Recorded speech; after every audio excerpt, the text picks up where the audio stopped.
দুনিয়ার সব থেকে কঠিন কাজ মনে হয় এই মাঠের কৃষিকাজ। আমরা আসলে যারা কৃষিকাজের সাথে সম্পৃক্ত তারা জানি যে এই কাজটা কত কঠিন। তবে কাজ অনুযায়ী কিন্তু আমাদের লাভ খুব কম, অর্থাৎ ফল আমরা কম পাই। তো তারপরেও মানুষ কৃষিকাজটা করছে বা করে যাচ্ছে, ভবিষ্যতেও করবে, এখনো করে।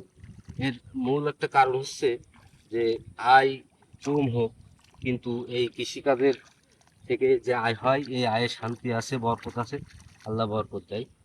আসলে আমাদের প্রাকৃতিক দুর্যোগের সাথে মিলেই কাজ করা লাগে।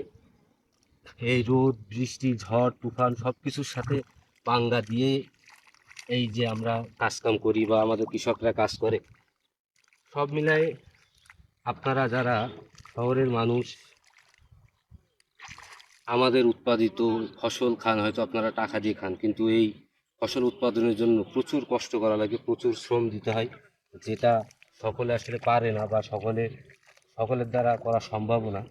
এই জন্য আমরা মানুষের কাছে অন্তত এই আবেদনটুকু করি, যাতে কৃষকদের জন্য আপনাদের মনে বা আপনাদের হৃদয়ে একটা আলাদা ভালোবাসা থাকে, আলাদা সম্মান থাকে। আপনাদের কাছে আমরা সেই প্রত্যাশাটাই করি। ধন্যবাদ।